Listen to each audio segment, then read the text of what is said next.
The Business Finder is starting this morning and says economic growth weak. Bank of Ghana admits that's the story here.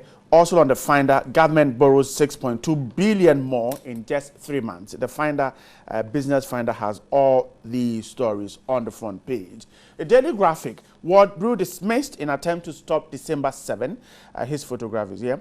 And then who heads the National House of Chiefs? 4 of the main actors here on the front page of the Daily Graphic.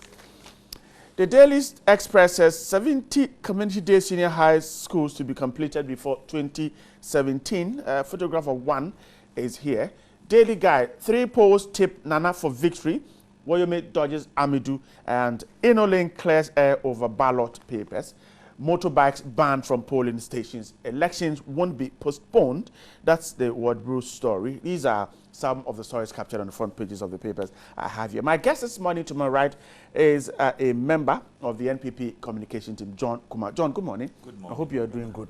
How's the campaign going? Some few days more to the D-Day. So far, we thank God for grace, traveling mercies all over the place. And we also thank God for the response of the people. So far, it appears our message is going down, the message of hope, the message of peace, and the message of development, government of integrity and competence is being accepted by the people. And I think that so far it looks very, very good. I'm grateful, John, for your time with us in our studio. Then to my left is the Director of Communications of the PNC, Wilson. Wilson, good morning too. Good morning. Hope you're doing good. Yes, doing very well. And how was it? Well, yeah, too. we're well too right here, and Good. we're getting ready to let our viewers know all that will happen on December 7th. How did the launch of the manifesto go? Well, it went very well. I was so surprised at the turnout, the enthusiasm that characterized the launching of the manifesto in Upper East. Typically, because it was being done a bit far from the south. Right. You know, the expectation would have been that it would have been a bit low, but when you get party members willingly traveling on their own, right from Greater Accra all the way to Bolga to be part of such a historic event, for me, it creates a lot of encouragement that indeed the PNC is a strong party that is on the ground, and there are people who are yearning to experience the government of the PNC and that of Dr. Edward Mahama. So it went very well. All right. I'm grateful for your time with us. And right, let me also acknowledge TV3 for being part of the coverage. You know, you gave us such a significant coverage, and I am so much happy with that. We're grateful for appreciation. All right. Now, let's jump into the papers this morning. Daily Graphic and Daily Guide. Now, Daily Guide says Inolink clears air over ballot papers. Daily Graphic was Inolink Ghana denies NPP's claim of attempt to compromise electoral process. So yesterday, the press conference was organized in Accra, and the company, Inolink Ghana Limited, the company contracted by the Electoral Commission to print electoral materials for the December polls, has denied allegation by the NPP that it had given out a presidential ballot plate to a private individual to be taken out of the premises of the printing house. The story on the Daily Graphic says that last Monday, the NPP said that it had uncovered what it described as a grand scheme by the EC to rig this year's elections using the printing companies, with specific reference to Inolink Ghana. According to the Director of Elections, of the NPP, the party had uncovered a major security breach at Inolink for the printing of the ballot papers for the Greater Accra and Volta region. So yesterday, the company tried some explanation that Aerovote, another company, wanted assistance and had to give out that plate. And it says that the plate that was given out isn't the one for printing presidential ballot, but for statement of polls. John, let me start with you. Is this explanation acceptable to the party? Well, let me say it's a reasonable excuse to give, but too late. Because what prevented them from making this request from another agent in the processes open to all the agents and all the parties and the stakeholders right from the word go? But you claim that another body wanted the plate, and or they needed your assistance in printing because they had issues. And then you quietly gave out the plate without informing. You know, apart from even the party agents, we have DNI, the police, and almost all the security people who are monitoring this process is 24 hours. So if there is a need to move one item from the place to another place, I don't know what prevented them from announcing it openly to all the parties that this is the issue, this is the request, and we are minded to supply them with what they need. And maybe it is not to compromise the process or anything, but they chose to do it quietly. And of course, the moment you do that, then red alert. People want to know why you are moving because it is part of the agreement that after they have printed, they have to destroy all those gadgets in order to prevent. We're told they will be destroyed today. That is what we are told. So if there was a need to move one of it to another place, I don't know what prevented them from making an open announcement to all the parties that this is what is happening. There's a need to move this particular plate to another party, and it is not meant for any breach. So be on notice that this is what we are going to do. Nothing like that happened until the NPP announced and protested publicly.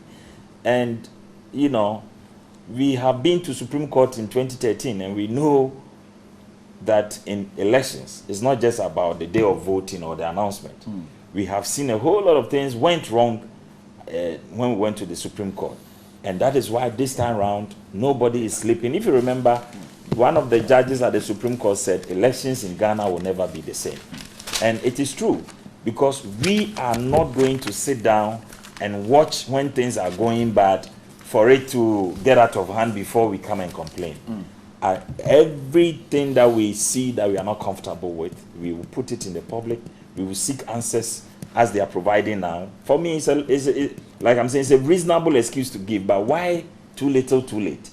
If you had made it open from the word go and announced to all the parties that this was the problem and this is how you are resolving it, I don't think it would have brought all these allegations and rumors and deepen the perception of somebody attempting to take advantage of the system and rig the election. So we accept what they have said. We have been promised that those gadgets will be destroyed today. We are still watching and hoping that. And I'm sure your reps are there, will be part of the destruction process. Yes, they are still there. But how would you react to the concerns of people that, well, so if the NPP had seen something untoward, it rushed in presenting to the media a picture of EC attempting to rig the election? Yes, because we have tried to use the processes of complaining quietly to EC without success. There was, if you remember, the issue of the provision of the register to all the political parties. When they gave us a corrupted format, a soft copy, and we were unable to open the register, we complained to them privately for almost 1 week, when it takes less than 30 minutes to replace it. The day we did public press conference about it, I think within hours they provided it. And look at the timing to the elections. We have barely 15 or 14 days left. If it's going to take us 1 week if we want to do a private complaint to them, then we will never get our issues resolved. So we believe, or let me say, it is better strategy to put it in the public for them to respond, rather than do it quietly, because they have shown by their attitude towards the NPP that they are not interested in any quiet resolutions with the party. So I think one of the effective strategies is always make it public. After all, what is there to hide? If there is an issue and we raise and they think they have the answers, they should provide the answers and we move on. Because the whole process is supposed to be fair, transparent, not just to the parties, but to all the nation and to every Ghanaian. We must all understand what is happening. And because we all cannot be there at the same time, that is why we selected agents to represent all of us. So if there's the need at any point to make matters public for everybody to know what is happening, I don't see how that goes to undermine the process. It rather helps to improve and bring awareness to what is happening. Now that they have cleared and people seem to be okay with the processes, it helps to deepen the understanding and acceptance of the process, that everybody knows, everybody is monitoring, and at the end of the day, whether you win or lose, you don't have any basis to complain. So let us complain now to save the nation. Of course, you're right to make it public, but what about jumping to conclusion? For instance, suggesting that it's a scheme to rig the election. Oh, that one, you cannot take it from us, the right to conclude on our suspicions. Because clearly, if there was no reason to be rigged, there will be no reason to provide agents. Then we could all go and sleep. There's a reason why they say we must be there, and we are not just there to watch things. Right. We are there to make sure that the process is not rigged. So if something is going bad, and we suspect that it is leading to a rigging to favor a particular party, that is our right to conclude. It doesn't undermine the process. Oh, no, I don't think so. Like what we have done, if they indeed their hands are clean, they also have the right to come on air and clear the process and let everybody understand that there's nothing amiss. So everybody has their rights, and I don't think anybody should fault the NPP for complaining publicly. I'm grateful, John, for your time. Emmanuel, Yeah. so the John's argument is that perhaps if there had been a high level of transparency, wouldn't have gotten to where we are now. Right. Permit me to say a good morning to our viewers and send a special greetings from the flag bearer of the PNC, Dr. Edward Mahama, to the viewers. You know, a couple of days back, when I heard from the NPP a press statement suggesting that there's an attempted rigging, I got a bit alarmed. And so I decided to find out the issue and find out what was really happening.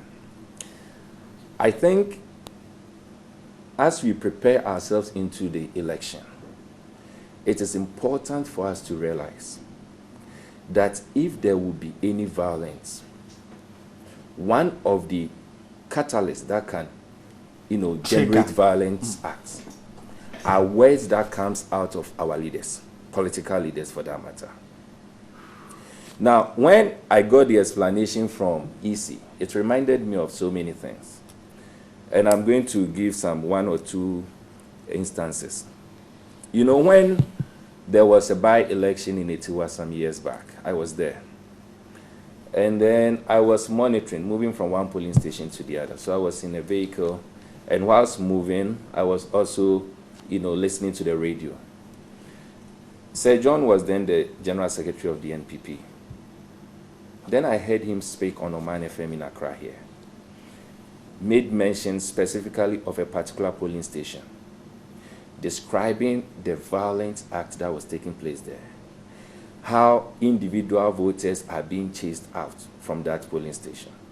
So I quickly prompted my driver that we should move to that polling station to go and witness what was happening. Bright, you will not believe that when I got there, there was virtually no queue. It was just about 2 or 3 individuals that were there. The policeman that was stationed at that police station was virtually sleeping, literally sleeping. In other words, there was nothing happening for him to be engaging. I got down from the car and I asked how the place has been since morning.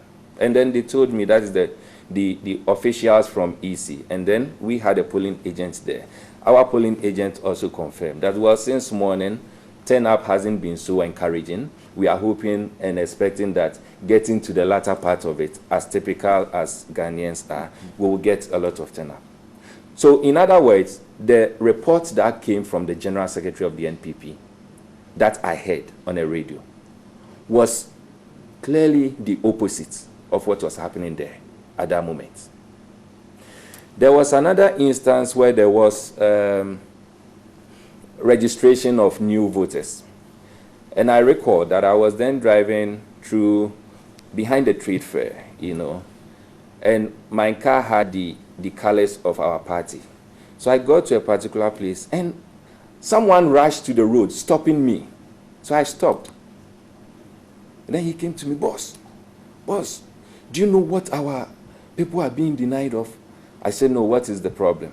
I am a party member, I'm a PNC member, I've seen the colors, that's why I've come to you. The whole of this week, registration is taking place in other places, but our place, nothing is happening. And I said, really? He said, yes. I said, okay, you give me your number. I'll give you a call. So he gave me his number. I drove off. Then I called the district officer, EC electoral officer, and I asked him what was happening at so and so location. Then he said, well, it is in phases. And so this particular location you are talking of, we are going to have our process being taking place in the next 2 or 3 days. I said, okay, that is fine. I just wanted information. So I quickly called this guy, and I told him that, look, tell all our members to be at peace. In the next 2 days, EC says they are coming there to do the registration. When the 2 days is due and they've not come, give me a call. They said, okay. 2 days in the afternoon, I actually called him. They said, oh, boss, I planned calling you, but it's because I've been a bit busy. Yes, the EC have come, and I have even gone to do my registration. Then I said, okay, that is all. Let's leave it there that way. You see, I'm driving at something. At that very material moment, I could have quickly called some radio stations to allege that our members are being denied registration. I could have created and used words that would have heightened tension. You understand? Particularly instigating our members who were already aggrieved and are angry in that particular location. But what did I do? I called the EC districts, and I found out what was really happening. They gave me the information. I gave it out, and it happened to be so. All that I am driving at is this. Electoral processes in any country, particularly Ghana, we should all realize that it is not just an activity for the EC. If it will be successful or it will not be successful, it depends on how all of us, particularly the stakeholders, being the political parties, the contribution we all make to it. When I heard Martin making that allegation, I was expecting that he would have even made a conclusion by saying that, look, I have called EC, or we've attempted getting the attention of EC, but we've been denied or we've been refused. Communication is key here. I agree with Kuma that yes, if indeed EC had been a bit proactive, as in being a bit open in communicating, this allegation wouldn't have come up. But I'm also saying that it is a side affair. It is not just an EC affair. All of us have got a stake in ensuring that this election becomes a successful one, peaceful for that matter. And so if EC is not being proactive, nothing prevents any of the political parties from also being proactive. What about John's argument that sometimes you try to get to the EC and you don't get that information that you need? And he mentions the register they were given and they could not open because of some technical issues. I don't have any issue with that. I have had instances of trying to even get some of the commissioners, and it becomes difficult. Sometimes they return my call after I have gotten the information from somewhere else. I agree to that. But it becomes so worrying when you have not gotten the full information, but you decide to make a conclusive, a just conclusion. It becomes alarming and worrying. I don't think it would have been a problem if NPP had come out or Martin had come out to say that, look, this is what is happening. We are trying to get EC, but EC is not listening to us. And you leave it that way. Why will you go ahead and give a definite conclusion by saying that EC want to rig the election? It is not their right to say so. You see, it becomes, for me, it becomes unfortunate when in expressing our rights, we don't do it responsibly. You make conclusive statements when you have adequate facts and adequate information. It is very obvious, even from the salvation of Kuma, it is very obvious that the NPP were lacking all the information. And the fact that you were trying to get information and you were not getting doesn't mean that you should make a very emphatic conclusion. Link is suggesting that it was a request from another company, Electoral, to get them one of the plates. And yet, those who are in charge of monitoring or observing the process were not told about I agree. You know, I mentioned that, look, If EC had been a bit open, we wouldn't have gotten to this stage, because the key is communication.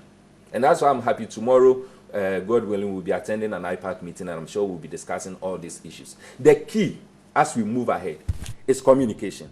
EC must be as open as anything and everything to us. But I'm saying, even if EC fails, and I'm not expecting that as we move ahead, EC will engage in such errors again. But if EC fails, 2 wrongs do not make a right. I do not expect that the political parties that are also stakeholders will take an entrenched position and then create an impression as though we are at one side fighting EC.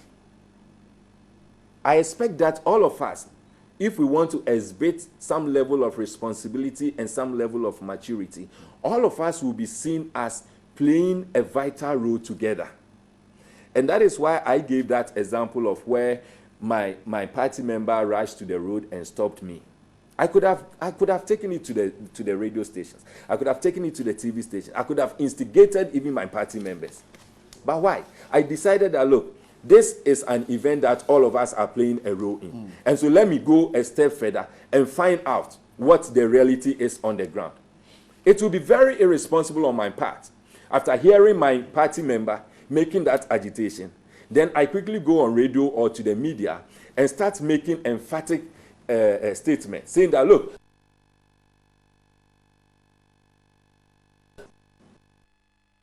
it wouldn't be an act of a responsible person. And so I'm saying that, look, as we move forward, all of us are learning.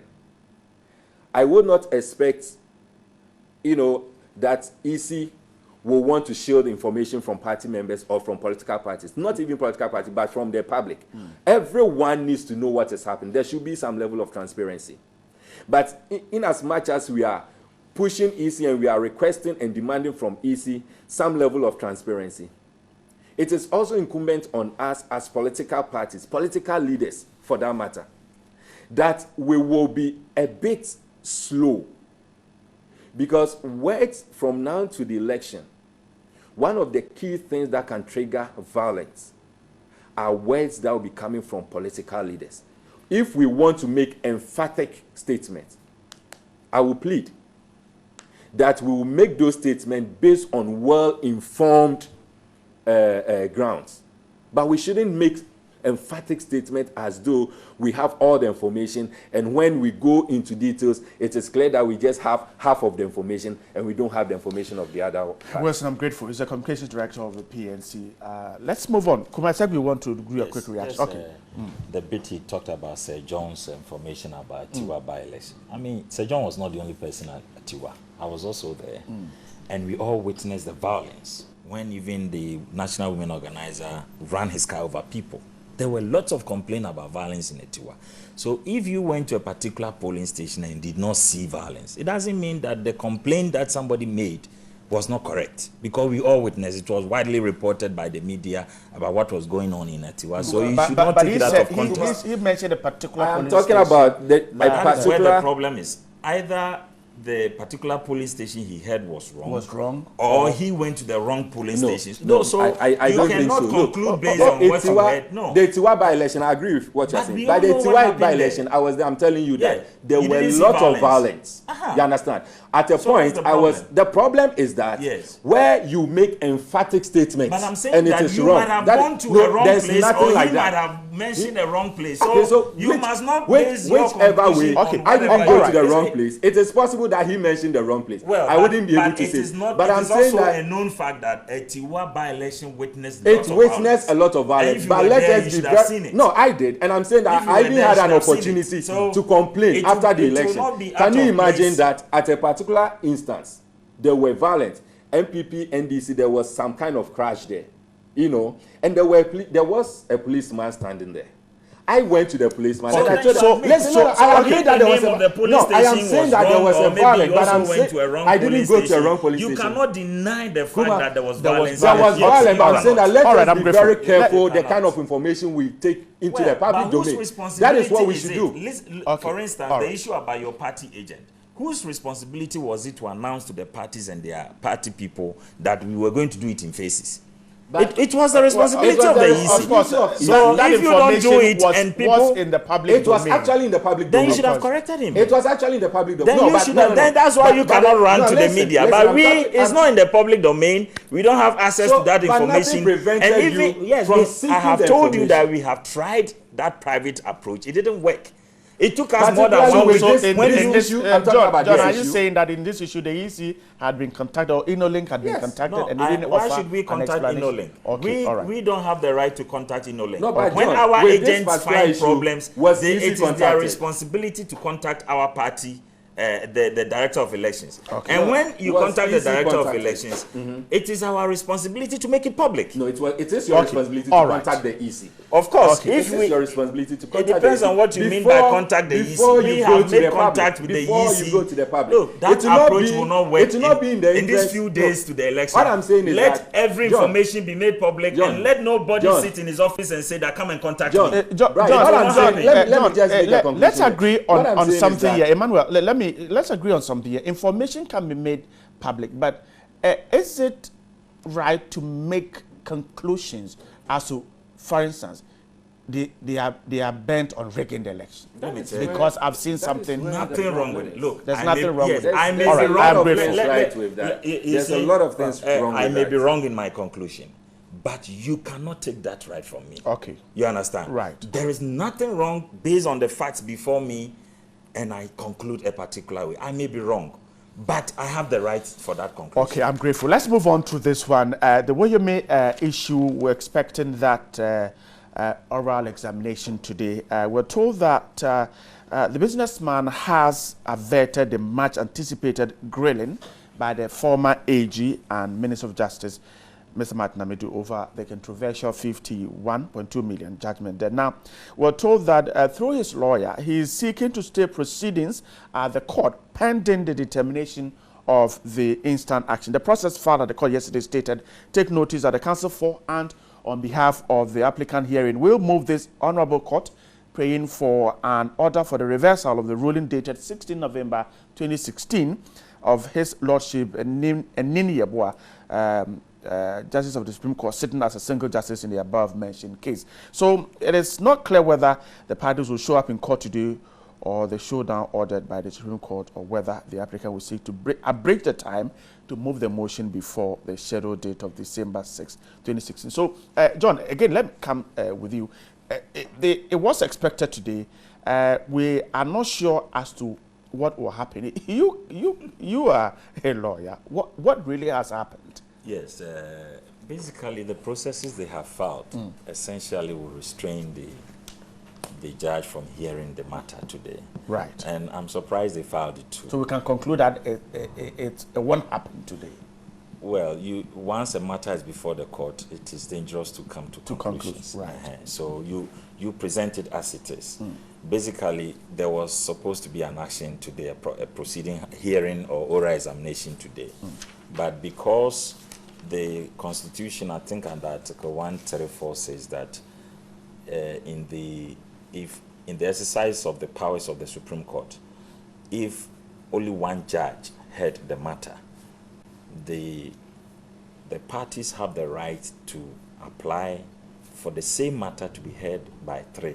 All right. So what happened in the Woyome ruling was that it was only Justice Nini Yeboah who heard the matter and gave his ruling. So the Woyome lawyers have applied for the same issue to be reviewed or considered by the 3 members of the Supreme Court. Now, what that essentially does is to put the matter on hold, because when you go ahead to allow the oral examination and the 3 members of the Supreme Court hear the matter and they reverse, and the Constitution says that they can reverse or vary the ruling of the one judge. So essentially, once that process has been filed, it means that that application must be heard first before any other thing can continue. Go on. So, but I think that one has been fixed for 6th of December. Right. But even they just don't want to take chances, because all they need to do is to bring to the notice of the judge that they have filed that particular process and the hearing is on 6th December. Right. But they don't want to take chances. They have filed for a restraining order on the judge again. That because they have filed that process, you can't. They are seeking to restrain right. him from hearing the matter. So, well, basically, from practice and what I know, once you do that, you have basically restrained the judge, and he will not go ahead to hear the matter without hearing the other motion. So. But it's before the judges. Let's allow them to do their work. Right. Let me come to you once again. Now, Mr. Asiedu had earlier in the course of the week said that he's smelling a rat, and that he thinks this oral examination might not come on. And from the look of things, well, it has happened. It may have happened. His suspicion, right? Well. I think don't forget that Woyome had at the press conference gave the opening that he might go back. Exactly. To court. Right. Exactly. He did that. Well, I think the details Kuma has dealt with it, so it wouldn't be appropriate for me to repeat the same things. But as to whether or not Asiedu was right with his predictions, I would say to a large extent he wasn't. He got it wrong, because the prediction he gave was that he's suspecting that there will be some level of influence from the government, and because of that, this hearing will not take place. It is clear that nothing of that sort has happened. What I know, and from what Kuma has said, or given the explanation, and what I have even read since yesterday, is that the counsels for Mr. Woyome have decided to seek the legal means. That is, if indeed they want to even put a stop to what Asiedu is seeking, they've decided to seek the legal means. And it is clear that the judiciary has nothing so much to do with the government or the presidents or the presidency. And so it will be very inappropriate if anyone hails Asiedu by saying that, Asiedu predicted it and it has taken place. What Asiedu said, it is clear that he also made a conclusion out of no information. He had no facts to back the conclusion that he made, But, I am very happy in all this that we are allowing the laws to take its course. And for me, that is where my happiness is. At the end of the day, whatever decision or whatever outcome that will come out of this Woyome saga, I am confident that justice would have prevailed. I will be very happy that in as much as we may want to play, politics with almost everything that happens in this country, it will also be very much appropriate that in doing so, we will be speaking to the facts and not just be, bending the facts to suit our political interests. Because sometimes I hear individuals who attempt political members who attempt to present the case of Woyome.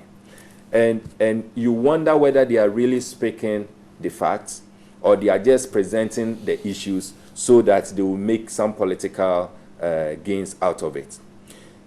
It is in court. And the little I know is that, yes, the very moment you even take the issue to 3 judges, there's no way the one judge would have want to even go further, just like Kuma explained.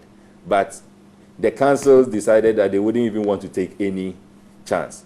So they went in to give another, how do you call it? They went to the court seeking a restriction from, from the court to the judge, so that the judge will not hear this matter. Whichever way it is in court. So we'll leave it as that, so that we will not be able to make any conclusion. I'm grateful. Let's stay on this other issue. We'll come back to elections. But the Daily Guide is reporting that 3 polls tipped Nana for victory. It says that new opinion polls conducted by 3 different bodies tipped the NPP to win the presidential election in the first round. And according to the polls conducted by GN Research, 51% of Ghanaians are confident that the NPP flag bearer is the best candidate to address unemployment, health, and educational issues in the country. So, GN Research also mentioned Dr. Papa Kusindum of the Progressive People's Party as one of the candidates who also received high approval. However, 59.2% expressed their dissatisfaction with the general performance of the NDC candidate in tackling these issues. And of course, the paper also talks about the latest EIU report, that is the Economic Intelligence Unit report, which is also suggesting that the NDC might hand over power to the NPP after December 7. So those are the polls in there. John, let me start with you. For the NPP, I think this is good news for them. Well, just for the morale boost purposes, you may say it's a good news, but I don't think that our party strategy is mounting any hope on any service. Right. We move to the people every day. We interact with Ghanaians every day. We know the level of hardships and complaints. And so this is only a confirmation of what they have also experienced from the people when they move to them. And it's a confirmation that there's sure to be change on December 7th. In fact, there's a tape going around about the president's comment about infrastructure development by any government. That he says it is petty for anybody campaigning to say that I have built 200 schools, you build 100. I have built this facility, you build that. That every government will add on to infrastructure. Right. And strangely, this is a president whose main campaign message in 2016 now is on infrastructure development, irrespective of the cost and the corruption associated with it. So clearly the NDC and President Mahama in particular is out of touch. One, from their own principles and political beliefs and their own message they gave just recently in 2008. They are now acting in direct opposite to what they propagated, and they expect to have results. So clearly they know by their own performance that they are failing in these elections. But most importantly, Ghanaians have followed Nana Addo Dankwa Akufo-Addo for a long time. And I can tell you that even the doubting Thomases about Nana Akufo-Addo have come to believe, especially after the Supreme Court verdict, that this is a man of peace, this is a man of patience, this is a man who has a vision and is prepared to work, take his time, and bid his time. And I think that alone has convinced so many Ghanaians to come to believe in the vision and purpose of Nana Akufo-Addo for Ghana in this election.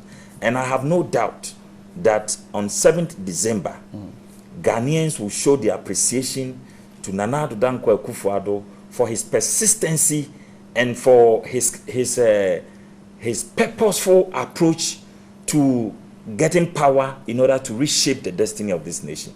And another important point is that Nana Akufo-Addo has been very clear in propagating his vision to Ghanaians. I mean, I can tell you that going into this election, every Ghanaian knows what Nana Addo would do, at least in his first term or in his first year in office if he becomes president. Most parents are looking up to have free education, and Nana Addo has promised that you are going to have an automatic transition from JSS to SS, and it's going to be free from primary until you finish secondary education. That is clear to every Ghanaian, and they are anticipating it. Every Ghanaian knows that Nana Addo is going to put $1 million every year in the budget for every constituency to use it for their own development at the constituency level. Every Ghanaian knows that Nana Addo is going to do one district, one factory, and depending on the raw material available in your district, you are going to have a factory sited there to create more jobs for the people. So I think he has really been clear with his vision. But what is more important working for Nana Akufo-Addo is the record of the NPP. You see, NPP has been in government before. In 2001, when we came into power, this country was HIPIC. And the per capita GDP for this country was $440. When President Kufuor came, within the 8 years, he had income revenues of 20 billion Ghana cedis. And we all saw what they did. The free SHS, NHIS, We saw the mass cocoa spraying, the metro mass. You can mention and mention youth employment, go on and go on with what the NPP did with 20 billion, the roads and the schools that they built, the expansions of infrastructure. Now the NDC comes after another 8 years.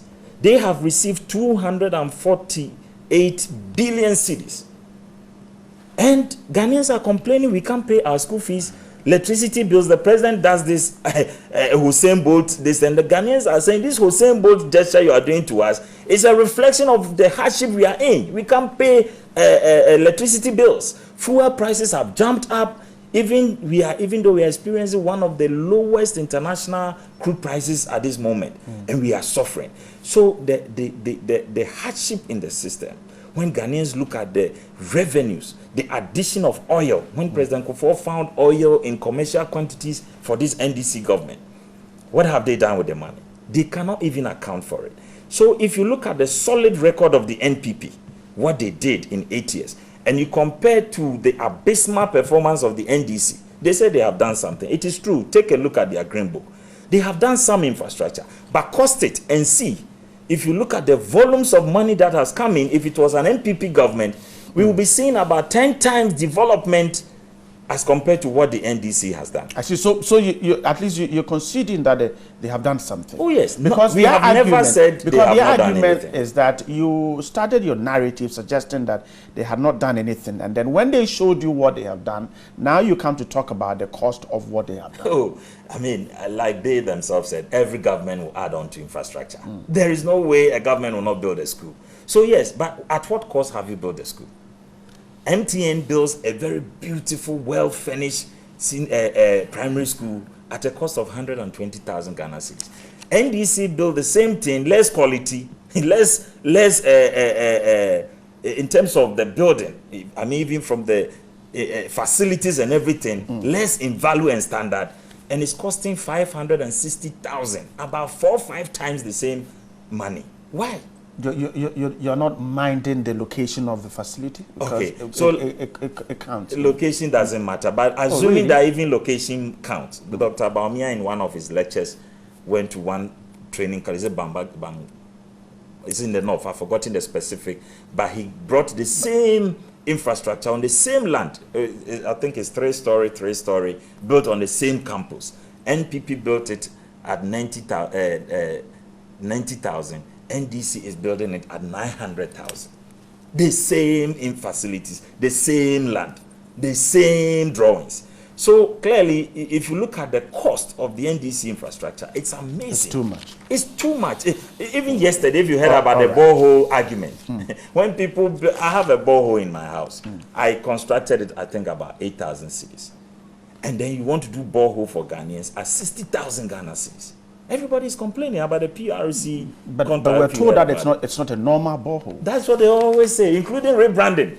When we all brand in this campaign, everybody is doing But John, branding. you know boreholes, we have different boreholes. I can build a borehole, I mean an ordinary one, and in fact the mechanized ones are quite expensive. Dr. Baumia is doing So the key thing, is to find out really what kind of borehole they're We building. took the specifications. It's in the drawings, the contrast they are talking about. Everything is in it should there. cost less than It should not cost beyond 15,000. John, are you sure? Yes, from the specifications they have given. You understand? No, John, I'm but not too. for them I to mean, state a borehole, 60,000. mechanized borehole with an overhead tank, and if you are taking the water sources to different places, I don't think it will be 15,000. It should be what? It should be more than 15. Dr. Baumia is building the same thing at 12,000 Ghana cedis. I see. For in Sawam and other places where he promised the boreholes. He's been constructing them. So clearly, I believe that this government is too corrupt. It's just wasteful and mismanaging our resources and doesn't have the vision to perform.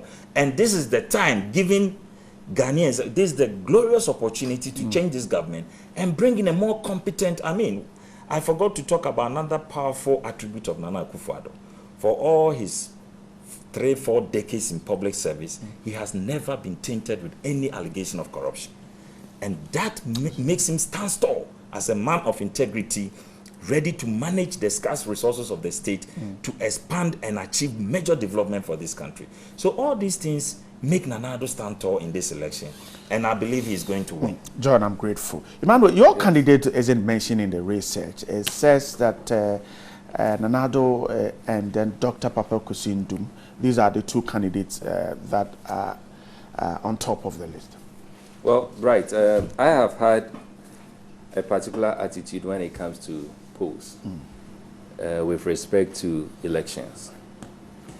I am not that person who is so much enthused with polls and results of polls, because history has made me believe that polls given are virtually like the one who writes history. It depends on the perspective of that particular person. And so if I want to write a history about you or about Ghana, I will be largely influenced by my personal perspective, how I view you and how I want the world to view you. This morning I was listening to a radio station on my way here, and I was told that one of the polls, the one that gave Indum the second position, was conducted by an organization that is owned or that belongs to the GN group. That is the group Indum, Group in so it tells you where it is coming from. And that is what it means. That if you go deep into almost all polls that we recall or we record in the public domain, you take the veil behind on it, and then you go behind the veil, and you realize that it is actually being motivated by one or two persons or one interest or the other. I am not surprised if I'm sure PNC has an institution and decide to engage in polls. Clearly, the poll will come out and say that either PNC is going to be first or PNC will be the second. I mean, so that is how it is clearly going to be. So if Indum is the second, and it is that? Yes, I mean, if Indum is second, it has always been so. If Indum is second, I am sure that the reason why Indum was not even made first is simply because the institution wanted the public to have put a little credibility to it by saying that, of course, if Indum becomes first, no, people will rubbish it and say that this poll is not, a credible poll, looking at the grounds and the structures on the ground. And so you will let us bring Indum, but let's make him a second, person, just to add a little credibility to it.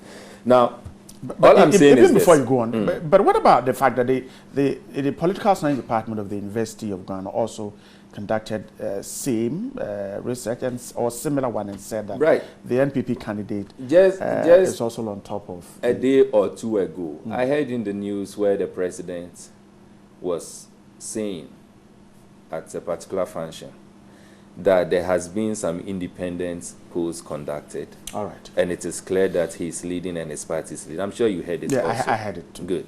So for me, it is ironical that just about 13 days to elections, we are engaging in polls. The president comes out and says that, well, we have gone through some polls, and there are some independent institutions that have conducted a poll, and we have also done our independent assessment, and it is clear that the indication is clear that we are winning. The next moment, 3 or so individuals comes out or institutions comes out and says that Nana is going to win. Look, how many polls didn't we record during the elections that took place in U.S.? How many of them came out to say that Trump was going to win? There was almost all the polls that came. There was a clear indication from the polls that Hillary was winning. To the extent that the latter part of the elections, Hillary was actually being addressed on at some functions as Madam President. It was, for them, it was a done deal. You understand? But at the end of the day, what happened? For me, whether polls or no polls, it is the electorate that makes the decision. And the PNC believes strongly that the message that we are giving to the electorates, the interactions that we are giving and we are having with the electorates, we are gradually making an inroad. And we believe that at the end of the day, 7th December, it is the electorate that will make the decision. Now, Kuma was talking about attributes of Nanado. And I'm happy because I also believe that, look, in as much as we all champion the message being contained in our manifesto, it is also important that we look at the messenger. Because it is not just the message that makes it conclusive. If you have a good message, but the messenger is wrong, or the one to execute it is wrong, you end up not benefiting from the message. And so I have said that in this election, aside looking at the messages that is coming from the various political parties, I plead with the electorate to also take the candidates, that is the messengers, and associate them to these few characteristics. We need someone who will form the next government, someone who will be the president, who exhibits some characteristics of a unifier. Because after this election, we need someone who will be in a position of bringing everyone on board. We need someone who will say that, look, the elections are over, or the election is over. Whether you won or you lost, the most important thing is that you are a Ghanaian. Let us come together and work. So let us look at all these flag bearers that we have. Let us ask ourselves, from the deeds of these flag bearers, which of them exhibits the characteristics of a unifier?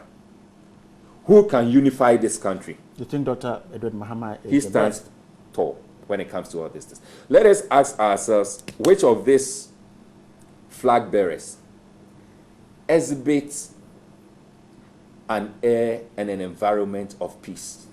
We need someone who, when you see, you realize that there's this serene, there's this calmness around this person. Because this country needs to be unified. This country also needs to be in peace.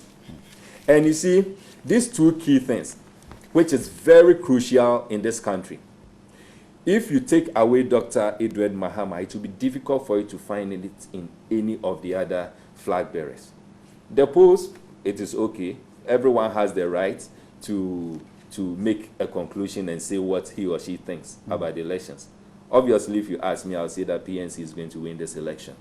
You understand? And I'm sure if you ask Kumar, he will say NPP is going to win. If there was an NDC person here, you ask, he will say he's going to win. Indeed, if Ikuadonko was even part of the elections and you ask him, I'm sure he will tell you that she will tell you that she was going to win. But at the end of the day, it is the electorate that makes the decision. Let's allow the electorate to make the decision. All right, I'm grateful. We're wrapping up, but a quick one on this one. Now, you can, Daily Graphic has photographs of 4 of them. And Nana Kobna in Ketia, Sajifo Amoitio for Penning, Togbe Afede, and Awula Atribuku. So that's the National House of Chiefs looking for a leader. We are told the polls will be today, in just about 1 minute, this election will come off. We're told today. Yes. These 4 persons are vying to lead this organization. It's quite a very huge national institution, the National House of Chiefs. Yes. Whoever leads it has a bearing on what we do. What's your remark on this? Let's wrap up. I wish them very well.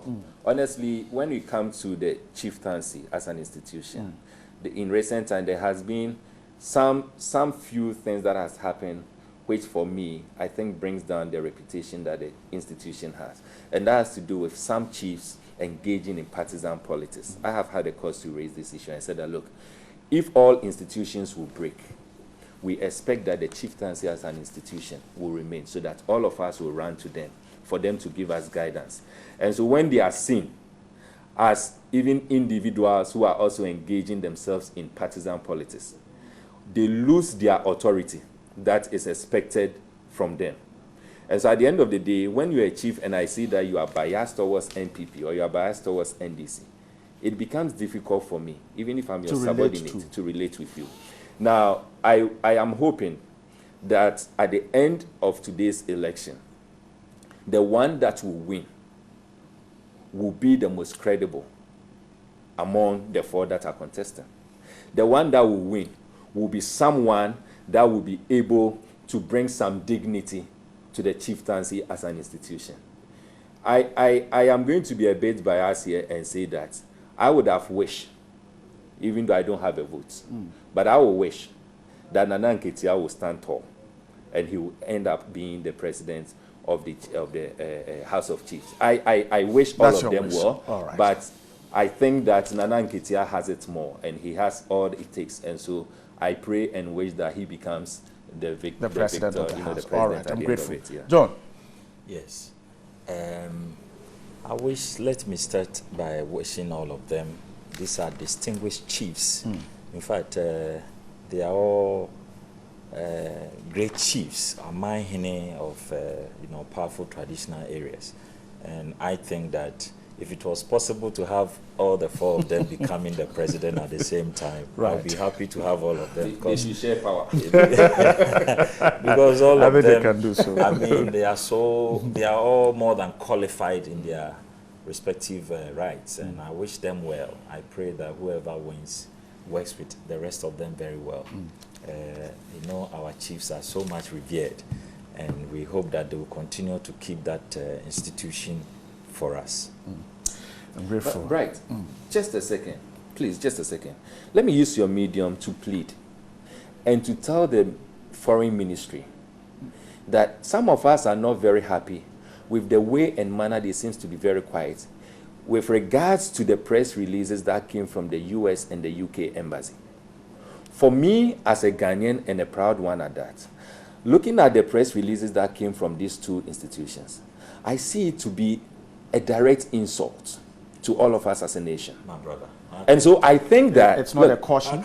I think I said how can't I talk that? Oh, no, if okay, if you can tell you can tell if you, Ghanaians, I'm a Ghanaian. but I didn't say I said me as a Ghanaian. But that is what I said. Why didn't you say that? I said me as a Ghanaian. I don't feel insulted. I said but me. I even appreciate what they did. Kuma, so I don't have any problem. Just listen to me and listen to me well. Okay, because that is what I said. Don't misquote me. I said me as a Ghanaian. Okay. I feel that we are being insulted. Why? That is what I feel. Why? So please, I will wish that the Foreign Affairs Ministry will write or issue a rejoinder to this. Why? They should issue a statement expressing the displeasure of us to them. I've seen the ruling party react to that press release. Well, the ruling party is not the ministry of government. it's not government. I expect the government to do that. This is a needless. Well, for you, it may be needless. I don't have any issue with that. I thought you let me also come. No, it can be needless for you, I mean, but I'm saying that you see, it is for me. It is not needless. Okay, for me, this is a needless sentiment which must not even be entertained by anybody. First of all, why should we entertain violence in our elections? And what have they said? Stop the violence. Otherwise, we are not going to allow you entry into our countries if you create the violence. But what else should they say? That you should go on and kill each other? That when you are going on attack a flag bearer's race? If they are concerned about violence, what is big deal if they are concerned about violence, and in after the elections in the US, were there no violence? What did the ambassador do to them? Do you know that in Ghana? What did he raise? Well, do you know that Ghana was selected as one of the leading African countries that followed the American elections a lot? Did you see that? Yes, of course. So we follow their politics. Why can't they follow our own? Ghana, the world is now a global village. And whatever happens when there was violence, didn't we condemn it? Were you happy with it? Did our embassy issue any Why statement? didn't they do that? Did our embassy issue Why any didn't statement? they do that? It's a failure on their part. It's a failure on whose part? It's a not. Violence anywhere must be condemned. I don't expect PNC. anyone to mingle in our John affairs. Kuma is a member of the NPP communication team. I'm grateful, gentlemen, for your time.